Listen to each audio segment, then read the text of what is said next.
Chers téléspectateurs, vous êtes toujours dans le bœuf politique et notre invité est toujours le professeur Charlemagne Sanga Nyamdi, quelqu'un de très apaisé désormais et nous l'apprécions fortement. Bonjour professeur Sanga Nyamdi. Bonjour. Ça va toujours bien? Non, je suis toujours bien. C'est toujours bien, hein, quand on parle pas du Cameroun, ça se passe bien. Nous allons maintenant parler du pays voisin du Cameroun, un pays dans lequel il y aurait eu un coup d'État le 30 août dernier, qui a vu arriver au pouvoir le général Oligui Nguema. Alors aujourd'hui, on parle de grands dialogues au Gabon. Il y a de cela 7 ans, 8 ans, Ali Bongo mettait sur pied notre grand dialogue pour lequel j'avais interviewé René Delezo, que vous connaissez peut-être. Jusqu'à quand va-t-on dialoguer dans ce pays-là? Chaque président dialogue, on dialogue, mais qu'est-ce que vous pensez de ce dialogue? Je pense que comme au Sénégal, il y a des leçons à tirer. J'en vois 3. Je pense que le dialogue national aujourd'hui au Gabon ne peut accoucher que d'une souris. Pourquoi? Parce que vous allez vous rendre compte que toutes les résolutions qui vont venir seront une rupture tout simplement contre la famille Bongo. Vous comprenez? C'est-à-dire le dialogue national, c'est la légitimation des actes de coup d'État. Vous dites que le dialogue national gabonais aujourd'hui, c'est la légitimation des actes du coup d'État. C'est tout. Qui va venir dire que Oligui Nguema doit partir? C'est là où je vous dis que quand on parle de dialogue, vous avez des gens immatures qui sont comme des sornettes. Citez-moi un seul pays dans le monde où les gens peuvent exister sans un leader sur lequel ils s'appuient. Ici en France, quand M. Macron a gagné, il n'avait pas de parti. Vous n'avez même pas vu ces blancs-là, pardonnez-moi le terme blanc, parce que ça peut être péjoratif, je dis vraiment pardonnez-moi. Vous n'avez pas vu les Français se retourner tous pour dire que maintenant ils sont avec En Marche?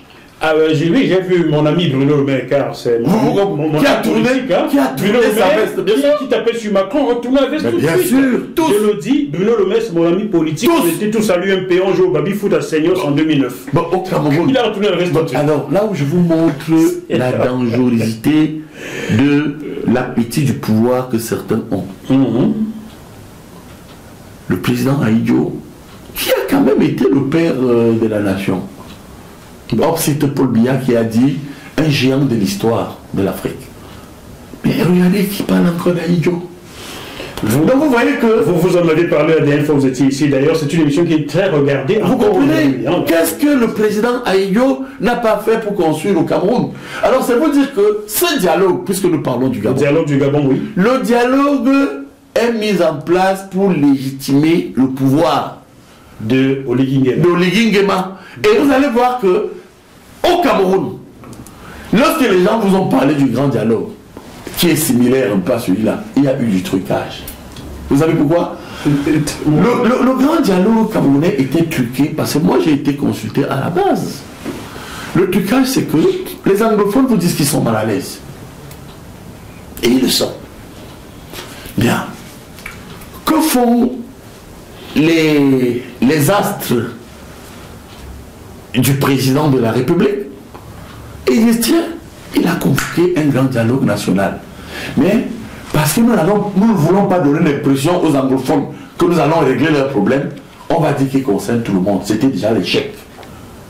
Je vous assure que moi j'étais là quand on préparait le sens à donner au dialogue national. J'étais dans un camp minoritaire avec quelques personnalités pour les protéger que je ne voudrais pas citer ici, qui, au comité central du RDPC, et dans les préparations qui étaient le nôtre, M. Nkoité dit encore, il peut dire que dans les consultations, j'ai dit que faites un dialogue pour les anglophones.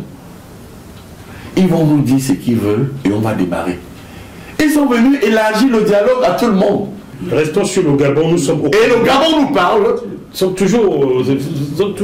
allez toujours au Cameroun, restons. Non, ce sont les translations. Car les Gabonais vont écouter ce que vous dites. Les Gabonais, malheureusement, étaient sous l'emprise d'une dictature familiale. La question maintenant, il faut changer les choses. La question maintenant, Ali Bongo déchu, Sylvia Bongo, son épouse en prison, vous l'avez dit il y a quelques minutes.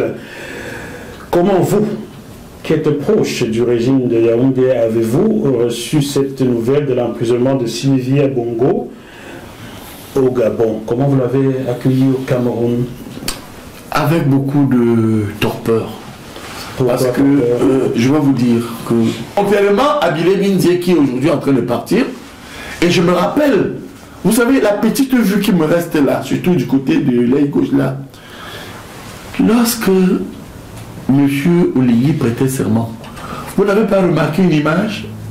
Je voyais quelqu'un qui allait vers lui avec ma mauvaise vue et j'ai demandé à mon collaborateur ce qu'il me dit, c'est Bilé Bindié. Vous n'avez pas vu que le jour de la prestation de serment, de Bilé Bindié, il est allé chuter quelque chose à Oligui Nguema?